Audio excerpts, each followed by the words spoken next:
नमस्कार and welcome back. Budget आ गया, opposition चुप है, मीडिया चुप है और बजट के अंदर कुछ खास है यार। इस बार ये बजट सबके मुंह बंद करने वाला था, इसलिए ना मीडिया में कोई हड़कंप है ना ऑपोजिशन में है। आज बात करेंगे कुछ बारीकियों की जो कोई बात नहीं करेगा, क्योंकि ये ज़रूरी है। पहली बात है कि आपको मालूम है कि जियो पॉलिटिक्स के अंदर या पॉलिटिक्स के अंदर जो पोजीशनिंग होती है, वर्ड्स होते हैं, वो बहुत ज़्यादा इंपॉर्टेंट होते हैं। मैंने कल इसके ऊपर कोई वीडियो नहीं बनाया। मैं वो मेजर जनरल्स आजकल इकोनॉमिस्ट हो गए हैं, आपको मालूम है। बजट आया नहीं और आधे घंटे में उन्होंने पूरा विश्लेषण भी कर लिया, जबकि मैं खुद फाइनेंस का आदमी हूं, मुझे पूरा दिन लग गया इसको पूरा विश्लेषण करने के लिए। इसलिए आज थोड़ा सा आराम से बात करेंगे कि यार किया क्या है, क्या था वहां पर जो मोदी जी बार बार मेज को थपथपा रहे थे, और जब जब उन्होंने किया तब तक उन्होंने राहुल गांधी की तरफ देखा। इमेज बहुत ही स्टार्टलिंग थी पूरे बजट के अंदर। ये बड़ी इंपॉर्टेंट चीजें हैं, तब आपको पता लगेगा कि मोदी क्यों खुश थे ये सारा बजट देखने के बाद।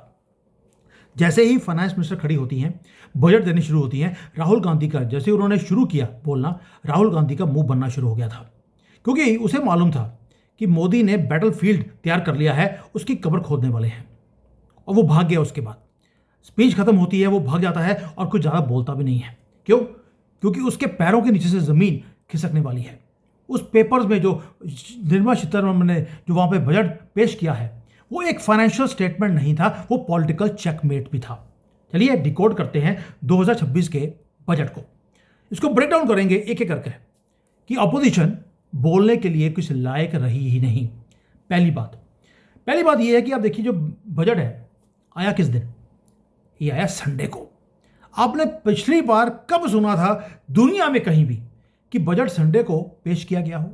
आपको याद होगा पहले बजट होता था मार्च के अंदर, अब ये फरवरी में आता है, वो भी संडे वाले दिन। गवर्नमेंट ने एक मैसेज दिया, संडे हो या मंडे हम करेंगे काम हर रोज और तुम्हें पड़ेंगे डंडे। संडे हो या मंडे तुम्हें पड़ेंगे डंडे। इसलिए राहुल गांधी आज चुप है। एक मैसेजिंग था कि हम हर रोज काम करते हैं। पहले क्या होता था कि अगर संडे को आ गया तो वो अगले दिन या पिछले दिन उस बजट को आगे करते थे, पीछे नहीं करते थे। ये गवर्नमेंट छुट्टी लेती ही नहीं है। मैसेज बड़ा सटल है।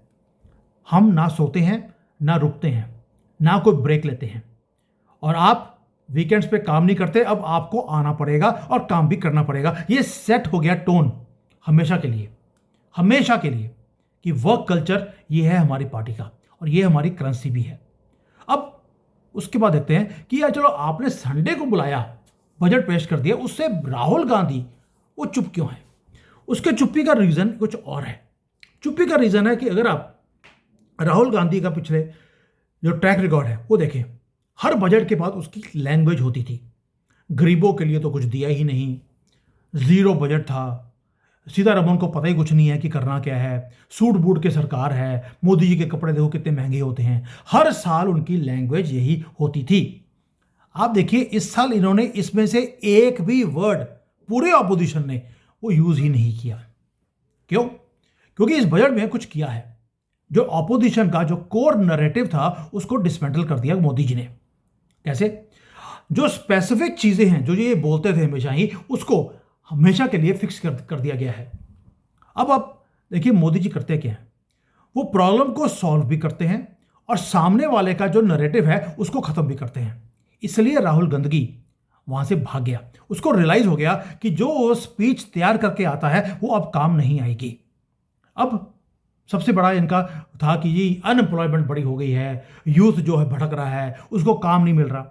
यूथ के वोट को लेने के लिए ऑपोजिशन हमेशा ही अनएम्प्लॉयमेंट का रोना गाते थे।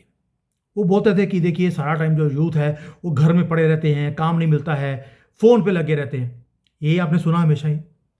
इस बजट में उन्होंने क्या किया? मोदी जी ने फोन्स को बैन नहीं किया, उन्होंने फोन को मॉनिटाइज कर दिया। फाइनेंस मिनिस्टर ने बताया कि एक कंटेंट क्रिएटर का लैब खोला जाएगा, 15,000 स्कूलों के अंदर यह सेटअप किया जाएगा, इवन कि कॉलेजेस जो हैं उसके अंदर भी किया जाएगा। यानी कि एक तरह की नई आईआईटी खुलने वाली है, क्रिएटर्स आईआईटी। गवर्नमेंट क्या कर रही है कि जो क्रिएटर्स हैं वो इकोनॉमी, क्रिएटर की इकोनॉमी वो बढ़ने वाली है। गेमिंग है, एनिमेशन है, विजुअल इफेक्ट्स हैं, सोशल मीडिया के ऊपर जो इन्फ्लुएंसर्स हैं ये बढ़ने वाले हैं। मोदी जी देखते हैं कि हो क्या रहा है, वो रिकॉग्नाइज करते हैं ये बहुत बड़ी इंडस्ट्री वो बनती जा रही है। यूट्यूब लास्ट ईयर 2025 में एक साल में 21,000 करोड़ रुपए लोगों ने कमाए हैं सिर्फ यूट्यूब से, 21,000 करोड़ रुपीस। आप सोच के देखिए ये बढ़ता जा रहा है। तो गवर्नमेंट ने बोल दिया ये एक बहुत बड़ी इंडस्ट्री है, इसके अंदर कम से कम 10-20 लाख लोग काम कर सकते हैं, पैसा कमा सकते हैं। यानी कि ऑपोजिशन बोलती रही कि देखिए यूथ तो सारा दिन मोबाइल के ऊपर टिकटॉक देखता है, या इंडिया में तो टिकटॉक चलता नहीं है, कि वो इंस्टाग्राम या यूट्यूब देखते रहते हैं। गवर्नमेंट ने उसे एक अपॉर्चुनिटी की तरह देखा और उन्होंने बोल दिया, क्या बोल दिया कि भाई तुम पैसे बनाओ, हम तुम्हारे लिए और भी अपॉर्चुनिटीज क्रिएट करने वाले हैं। अब ऑपोजिशन ये नहीं बोल सकती कि जी गवर्नमेंट ने तो ये यंग क्रिएटर्स का भी बना के इनका फ्यूचर खराब कर दिया, क्योंकि गवर्नमेंट फंड कर रही है उनको। नैरेटिव ही खत्म कर दिया कि यूथ अनएम्प्लॉयमेंट है, इन्होंने बोला आप काम कीजिए, हम आपको सपोर्ट करते हैं। दूसरा नैरेटिव इनका हमेशा ये था गवर्नमेंट के अगेंस्ट कि ये तो ना सिर्फ हिंदू बेल्ट जो है, हिंदी बेल्ट है, उसी के लिए काम करती है, साउथ को हमेशा इग्नोर करते हैं।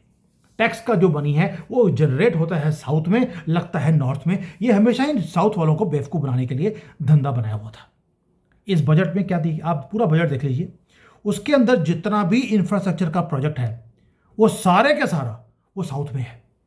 अब देखिए हैदराबाद टू बेंगलोर है, चेन्नई बेंगलोर है, जो केरला है वो वहाँ पे कॉरिडोर खोले जा रहे हैं। अगर 100 लाख करोड़ रुपए खर्चा करना है गवर्नमेंट ने, तो 70 लाख करोड़ रुपए साउथ पे किया जा रहा है। इनको पता लग गया राहुल गांधी को कि साउथ के ऊपर जो फोकस है वो बढ़ गया है। यहां तक कि रेयर अर्थ कॉरिडोर वो भी नीचे साउथ में खोला गया है। 4 मेजर स्टेट्स को आइडेंटिफाई किया गया, उसमें से ओडिशा, आंध्रा, तमिल, केरला, ये स्टेट्स हैं। कौन कौन से? आंध्रा, तमिल, केरला, तीनों साउथ में। यानी कि गवर्नमेंट का फोकस अब आ गया कि साउथ को जीतना है। ये कांग्रेस के हाथों में और इनके इकोसिस्टम के हाथों से इसको निकालना है। ऐसे नहीं है, केरला में मोदी जी की गवर्नमेंट जीतनी शुरू हो गई है। वहाँ पर अभी एक जो मेयर का वहाँ पे जीते हैं, अब उसके बाद एक एक करके पूरा स्टेट भी लेके जाना है, इसलिए ये सारी इन्वेस्टमेंट्स को वहाँ पर किया गया है। और जो माइनिंग है, टेक्नोलॉजी है, ये फ्यूचर की चीज़ें हैं, और ये सारा कुछ साउथ में बनाने के साथ आपने एक चीज़ तो क्लियर कर दी कि आप डिस्क्रिमिनेट नहीं करते हैं। ये फ्यूचर के प्रोजेक्ट्स हैं, और ये जो नॉर्थ वर्सेस साउथ का डिवाइड था उसकी हवा निकाल दी। ये वो बारीक चीज़ें हैं दोस्तों, हमारी मीडिया नहीं बात करेगी। अब इसके बाद आते हैं एक बार और, ये कहते हैं ये महात्मा गांधी, जो मोहम्मद गांधी नाम होना चाहिए था जिसका, महात्मा गांधी का नाम ये इरेज करते जा रहे हैं, उसको रिस्पेक्ट नहीं देते। आपने सुना होगा बड़ी बार, मोदी जी ने क्या किया, एक स्कीम निकाल दी गांधी के नाम पर, ताकि लो जी तुम्हारी जो ऑपोजिशन ये बोलती है हमेशा कि गांधी की लेगेसी को खत्म किया जा रहा है, कोई बात नहीं, हम कोई आपकी तरह ये नहीं कि बुत बना दिया, वो स्टैचू बना दिया, उसके ऊपर कबूतर बिद डालते रहते हैं। कबूतर को भी मालूम है कि कहाँ पे बैठ के बिद डालनी है, उसके नाक के ऊपर। बट मोदी जी ने ऐसा कोई काम नहीं किया।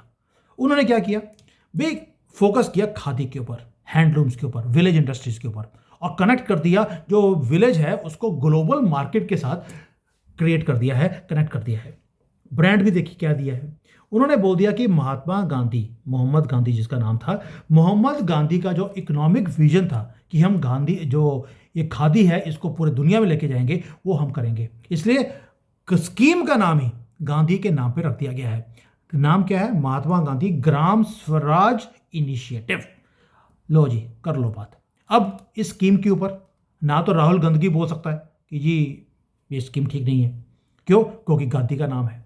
और ना ये बोल सकते हैं कि जी गांव के लोग हैं उनको खुश करने के लिए ये स्कीम दे दी, उसको भी अटैक नहीं कर सकते क्योंकि गांव के लोग अगेंस्ट हो जाएंगे। यानी कि आप ना तो नाम को अटैक कर सकते हैं और ना ही आप स्कीम को अटैक कर सकते हैं। यानी कि आपको ऐसा परफेक्ट ट्रैप दे दिया कि पार्टी और इनको भागेंगे नहीं तो और क्या करेंगे। मीडिया भी इसलिए चुप है। अब आते हैं एक और इनका था कि जी सेंट्रल गवर्नमेंट जो है वो सारे पैसे खा जाती है, स्टेट्स को पैसे नहीं मिलते। इस बार बजट का साइज जो है, जो अपना देखेंगे अगर, कि जो इनको पैसे दिए गए हैं वो पहले से भी ज़्यादा है। इसको मैं बाद में आऊँगा, लेकिन दिमाग में मेरी एक बात आ गई और वो मैं भूल ना जाऊँगी। वो है कि 2014 का बजट था 17 लाख करोड़ रुपए का, इस बार है 53 लाख करोड़ रुपीस, यानी कि 3 गुना ज़्यादा। ये बोलते थे कि यार पैसे ना पेड़ों पे नहीं उगते, ये मनमोहन सिंह के टाइम की लैंग्वेज होती थी, पैसे पेड़ों पे नहीं उगते। और वो कंट्री को चलाने के लिए कभी इसका रेट बढ़ा दिया, उसका बढ़ा दिया, ये टैक्स बढ़ा दो, वो कर दो, ये काम करते रहे। अब इस बार क्या हो रहा है, हम देख रहे हैं कि पिछले 10 सालों में हमारी जो वेल्थ जनरेशन है वो 3 गुना बढ़ चुकी है, गवर्नमेंट की भी और कंट्री की भी। और ये पैसा कहाँ लगा रही है गवर्नमेंट? वो लगा रही है कैपिटल एक्सपेंडिचर में। वो सड़कें बना रहे हैं, ब्रिज बना रहे हैं, फैक्ट्रीज, पोर्ट्स, एयरपोर्ट्स, ये सारी चीज़ों को बनाया जा रहा है। जो PSUs हैं वो सारे के सारे आज प्रॉफिटेबल है। पहले लॉस मेकिंग होती थी, आज प्रॉफिट में आ गया। They are into stock market also. और दोस्तों अगर आप देखेंगे जो कैपेक्स है ऑलरेडी वो 4-5 गुना बढ़ना शुरू हो गया। हर साल 12-15 लाख करोड़ रुपए हम सिर्फ इसके ऊपर लगा रहे हैं, इंफ्रास्ट्रक्चर के ऊपर। ये कोई फ्री बीज नहीं, कुछ नहीं, ये फाउंडेशन है। जब आप रोड बनाते हैं होता क्या है, उसके साथ आपको टोल टैक्स आना शुरू होता है। अगले 20-25-50 साल तक के लिए आपकी इनकम शुरू हो गई। पैसा आपने आज लगाया, कोई फ्री भी नहीं, ये परमानेंट एक सर्कुलर इनकम। गवर्नमेंट ने बड़ा इजी था, लोगों को पैसे बांटते, वोट्स खरीदते रहते, जैसे मनरेगा कांग्रेस ने यही किया और जीत गए। गवर्नमेंट ने ये काम नहीं किया, उन्होंने कहा मनरेगा की ऐसी तैसी, उसका नाम रख दिया राम जी, कर लो। अब राम जी के नाम पे अब चोरी भी नहीं कर सकते, और काम कर दिया इंफ्रास्ट्रक्चर के ऊपर। अब ऑपोजिशन बात करती है पॉवर्टी की, गवर्नमेंट ने पॉवर्टी खत्म ही कर दी by giving them wealth creation. तो यानी कि बजट के अंदर वेल्थ क्रिएशन की बातें हो रही हैं और ऑपोजिशन गरीबों की बात करता है, सिर्फ पॉवर्टी के बारे में बात करना चाहते हैं। लेकिन पॉवर्टी को रिमूव करने के लिए उन्होंने अपने स्टेट्स में क्या किया? Zero. That means level he different है, उनका ये वाला पैंतरा भी खत्म कर दिया। दोस्तों अब इसके साथ इनके जो प्रिय कंट्रीज हैं ऑपोजिशन के, बांग्लादेश, पाकिस्तान, ये बड़े इनको प्यारे लगते हैं क्योंकि हरे रंग से प्यार बहुत है कांग्रेस को। ये आज हुआ क्या, गवर्नमेंट ने 2 काम किए बांग्लादेश के साथ। पहला, उनको जो हम ये भीख देते थे हर एक साल ग्रांट के नाम पर, वो कम कर दी। दूसरा, ये हमेशा अपोजिशन बोलती थी देखिए मोदी जी ने ना सारी इंडस्ट्री गारमेंट की वो बांग्लादेशियों को दे दी है, जबकि दिया कांग्रेस ने था। लेकिन अब क्या हो गया, इस बार हमने टेक्सटाइल पार्क्स बता दिए और नाम दे दिया चैलेंज। ये चैलेंज दिया है कि अब जो कांग्रेस ने हमारी टेक्सटाइल की मिल्स बांग्लादेश में शिफ्ट करवाई थी 70s और 80s में, उसको वापस लेके आना है। अब करने के लिए हमने ऑलरेडी यूरोपियन यूनियन के साथ एग्रीमेंट साइन कर लिया। वहां पर हमारे टेक्सटाइल का प्रोडक्ट 0% ड्यूटी पे जाएगा। बांग्लादेश की तो वैसी बात लगने वाली है और उनकी मिलें ऑलरेडी 1 फरवरी को बंद हो चुकी हैं। यानी कि आप अब वैल्यू एडिशन का काम कर रहे हैं, अब आप एक्सपोर्ट का काम कर रहे हैं। और जो ये था ना हमेशा कि बांग्लादेश हमारे से ये छीन के ले गया, वो छीन के ले गया, अब हर चीज़ बांग्लादेश से वापस छीनी जाएगी जो कांग्रेस ने उनको दी थी। ये आर्ग्यूमेंट कि हमारे यहाँ पे मैन्युफैक्चरिंग खत्म हो रही है, मर रही है, वो भी गवर्नमेंट ने पूरा कर दिया। अब ये हो गया। इसके बाद मुझे सबसे ज़्यादा खुशी हुई डाटा सेंटर के ऊपर, और मैं हैरान रह गया हूँ कि गवर्नमेंट ने जो काम किया है। आपने कब सुना है किसी भी गवर्नमेंट ने पूरे दुनिया के, जब उन्होंने बोला हो कि 2047 तक आपको टैक्स हॉलिडे है, यानी कि 21 साल के लिए टैक्स फ्री आप यहां पे डाटा सेंटर खोल सकते हैं। याद है आपको राहुल गांधी एक बार यूरोप में गया था, वहां पे क्या बोलता है उनको कि देखिए मोदी जी आपकी बात सुनते नहीं है, बड़ी एरोगेंस है, हमें ले आइए, जो आप बोलेंगे हम करने को तैयार है, अब हमारी गवर्नमेंट के लिए आइए, डेमोक्रेसी खतरे में आ गई है। मोदी जी क्या कर रहे हैं? मोदी जी वो सारे कंपनीज जो गवर्नमेंट्स को गिरवाती हैं दूसरे कंट्रीज में जाकर, उनको बोल रहे हैं तुम मेरे पास आ जाओ, मैं तुम्हें 21 साल का टैक्स एग्जम्पशन देता हूं। उसमें गूगल, माइक्रोसॉफ्ट, अमेजन, टेस्ला, ये सारी वो कंपनीज हैं जो डोमिनेट करती हैं वर्ल्ड में डाटा को, और ये डाटा आज की डेट में वेपन की तरह यूज किया जाता है। मोदी क्या कह रहे हैं? कम टू इंडिया, आप स्टोर भी यहां पे कीजिए, प्रोसेस भी यहां पे कीजिए, हम आपको टैक्स ब्रेक देते हैं। और जो बड़ी कंपनीज हैं उनको टैक्स से बड़ी नफरत है, आपको मालूम है। तो मोदी जी ने उनकी जो वीकनेस है उसे स्ट्रेंथ में कन्वर्ट कर दिया। 21 साल का आपने टैक्स ब्रेक दे दिया, यानी कि अब सारा दुनिया का डाटा बैठेगा भारत में, इंडिया के पास लीवरेज होगा, और डाटा उनका हमारे ऊपर पास पड़ा है तो कोई हमारे ऊपर अटैक भी करेगा नहीं। यानी कि आपने डिफेंस भी कर लिया, वो खुद अपनी एसेट्स को बचाने के लिए प्रोटेक्ट करेंगे आपकी चीज़ों को। ये है चैलेंज जो आपने अमेरिका की हेजेमनी को किया है। यानी कि राहुल गांधी बाहर जाकर भारत की गवर्नमेंट को चैलेंज कर रहा है, हमने अमेरिका की जो पूरी की पूरी टेक्नोलॉजी की हेजेमनी है उसी को अटैक कर दिया। बिल्कुल डिफरेंट लेवल के ऊपर हमने प्ले किया है। लॉन्ग टर्म सॉवरेनिटी आपने देख लिया under the name of tax break. और राहुल गांधी अब क्या बोलेगा बाहर जाकर कि आप गवर्नमेंट को गिरवा दीजिए, जिस गवर्नमेंट्स के भारत में पैसे लगे होंगे, डाटा यहां पड़ा होगा, उसकी गवर्नमेंट को गिरवाएगा कौन? आपने चेकमेट दिया है राहुल गांधी के इस नैरेटिव को। अब आते हैं एक और चीज, आपने देखा होगा कि रेयर अर्थ के ऊपर गवर्नमेंट ने बोला, मैं एक एक करके पॉइंट बोल रहा हूं आपको। रेयर अर्थ के ऊपर स्ट्रेटजी क्या है? रेयर अर्थ के ऊपर स्पेशली मेंशन किया गया है हमारे बजट के अंदर, क्योंकि हमें मालूम है कि चाइना कंट्रोल करता है रेयर अर्थ के मिनरल्स को। वो हॉस्टेज बनाया हुआ है उसने हमें। जो बैटरीज भारत में आती हैं रेयर अर्थ की, जो लिथियम बैटरीज हैं, वो बहुत महंगी आती हैं, चाइना में बहुत सस्ती हैं, ताकि हमारे यहाँ पे जो फ़ोन्स हैं या कोई भी इलेक्ट्रिक गाड़ियाँ हैं वो महंगी बने। यहाँ तक कि जो ये सारा का सारा रेयर अर्थ का चीज़ें हैं वो सिर्फ बैटरीज और फोन्स के लिए नहीं, इवन मिसाइल्स बनाने के लिए भी, डिफेंस की चीज़ों बनाने के लिए ये चीज़ें चाहिए होती हैं।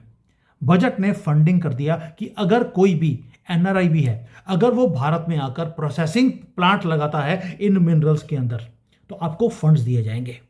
यानी कि अब चाइना के ऊपर रिलायंस हमने खत्म कर दी और बिल्ड कर रहे हैं सप्लाई चेन को अपने ही कंट्री में, ताकि नेशनल सिक्योरिटी के नाम पर हमने इकोनॉमिक पैकेज देना शुरू कर दिया।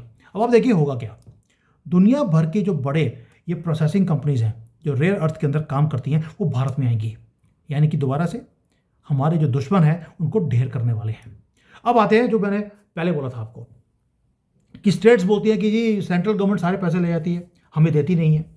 वो इतना इंपॉर्टेंट नहीं था, मैंने इसलिए मैं बहुत बाद में करूँगा।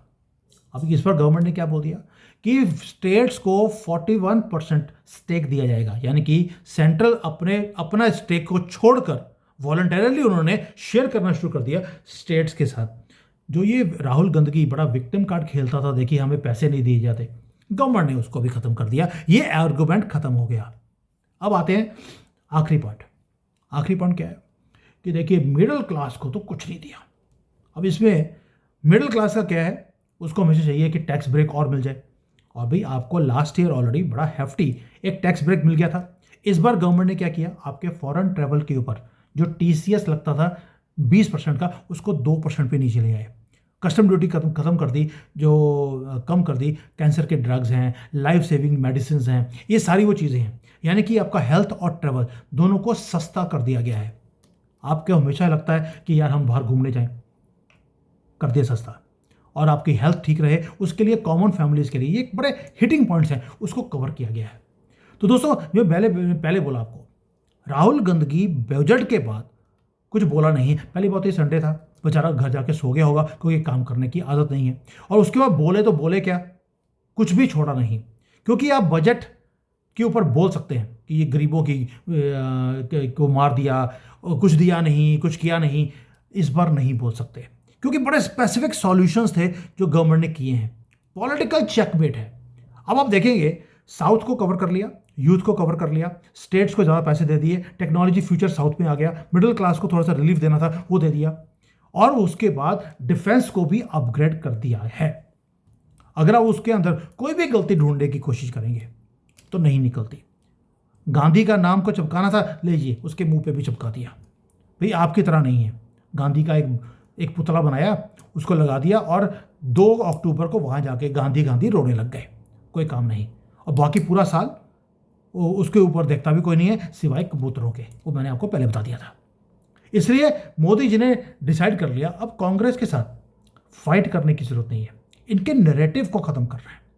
और इसलिए उनके पास भागने के लिए राहुल गांधी के पास और कुछ चारा नहीं था। They had to admit a defeat. दोस्तों ये जो बजट है वो सिर्फ इकोनॉमी को ठीक करने के लिए नहीं है, वो पॉलिटिक्स को भी ठीक करने का एक जरिया बना लिया। आपने कब सुना था लास्ट टाइम कि बजट बन रहा है 2047 तक? गवर्नमेंट ने बजट बनाया है 2047 तक। क्या क्या काम हमने करने हैं, कौन कौन से रीजन में क्या करना है। अभी तो मैंने जो कॉरिडोर हैं, जो फास्ट ट्रैक्स बन रहे हैं ट्रेन्स के, उसके ऊपर बात नहीं करी। उसके ऊपर डिटेल में किसी और दिन बात करूँगा कि कैसे हमने वाराणसी को जोड़ा है, कहाँ पर, बुद्धिस्ट साइट से नॉर्थ ईस्ट इंडिया। उसके ऊपर डिटेल में वीडियो बनेगा। इसको बीच में पासिंग कमेंट में मैंने छोड़ दिया। इसलिए अब ये क्रिटिसाइज नहीं कर सकते, क्योंकि बजट के अंदर वो चीज़ें दी गई हैं जो एक्चुअली वर्क करेंगी। और ये बजट एक चीज़ प्रूव भी करता है कि गवर्नमेंट अब अगले इलेक्शन की वेट ही नहीं कर रही, ना ही उसके बारे में सोच रही है। We are not talking about elections, we are talking about next generations. We are looking at 2047 कि विकसित भारत बनाना कैसे है। और जब विजन बड़ा होता है तो ये जो नॉइस है जो पॉलिटिशियंस करते हैं वो इररेलेवेंट हो जाती है, उनको भागने के लिए मजबूर किया जाता है। क्योंकि राहुल गांधी को हेडलाइंस चाहिए थी, उसकी हेडलाइंस ही छीन ली। संडे वाले दिन बजट देना ये एक हिस्टोरिकल जीत है। और ऑपोजिशन चुप है, मीडिया चुप है। मुझे कई लोगों के कमेंट भी आए, ओ सर आप ना चाइना में बैठ के वीडियो बनाते हो, आपके लिए बड़ा आसान है, आप देखिए हमारी ज़िंदगी कितनी मुश्किल है। मैं आपको बता सकता हूँ कि चाइना में ज़िंदगी कितनी मुश्किल है, इसका आपको अंदाज़ा भी नहीं है। मेरे जो फैमिली है, मेरा भाई कनाडा में रहता है, उसकी लाइफ वहाँ पर क्या चल रही है इस वक्त, जबकि बहुत बड़ी कंपनी में काम करता है, but it is very difficult. और अमेरिकन्स का, यूरोपियंस का, अफ्रीकन्स का, आप किसी से पूछ लीजिए, सबकी लाइफ डिफ़िकल्ट है। उसके बीच में अगर आप कंपेयर करेंगे अपनी लाइफ को, then you will come to know how great country you are living in.